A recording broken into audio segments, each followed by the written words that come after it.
এখানে তো খুব মারছো, ইংল্যান্ডে এসো, তখন দেখা যাবে। তামিম ইকবাল কেভিন পিটারসনের 2 লাইনের সেই উপহাসটাকে মনে রেখেছিলেন।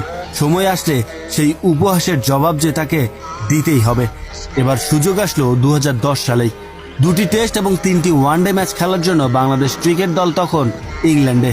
20 বছরের তামিম ইকবাল তখনও জানতেন না লর্ডসের অনার্স বোর্ডে কিভাবে নিজের নাম লেখাতে হয়, যে অনার্স বোর্ডে স্বয়ং ক্রিকেটের ঈশ্বর খ্যাত সচিন টেন্ডুলকারেরও নাম নেই। ইংল্যান্ডের বিপক্ষে প্রথম টেস্টে লর্ডসের ময়দান কেঁপে উঠল তামিম ইকবালের আগ্রাসী ব্যাটিং দেখে। ইংল্যান্ড টিম বুঝতে পারল না ছেলেটা ওয়ানডে খেলছে নাকি টেস্ট খেলতে মাঠে নেমেছে। প্রথম ইনিংসে 62 বলে 55 রান করে আউট হয়ে গিয়েছিলেন, কিন্তু অনার্স বোর্ডে নিজের নাম দেখতে না পেয়ে লর্ডস কর্তৃপক্ষকে নিজে গিয়ে জিজ্ঞেস করেছিলেন অনার্স বোর্ডে তার নাম উঠল না কেন।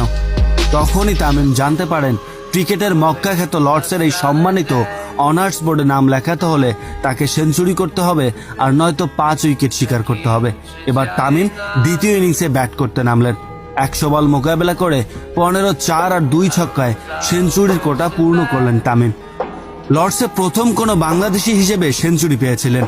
তার চেয়েও বড় কথা, লর্ডসের অনার্স বোর্ডে তামিমের নাম উঠবে। তাই তো সেঞ্চুরির সেলিব্রেশন করতে করতেই লর্ডস কর্তৃপক্ষকে জার্সির পেছনে তার নামের দিকে ইশারা করে হয়তো বলার চেষ্টা করলেন তামিম নামটা যেন ভুল না হয়। তামিম ইকবালের লর্ডসের সেই দুর্দান্ত সেঞ্চুরি সেলিব্রেশন আজও বাংলাদেশের কোটি ক্রিকেট ভক্তদের আবেগের একটা অংশ হয়ে আছে।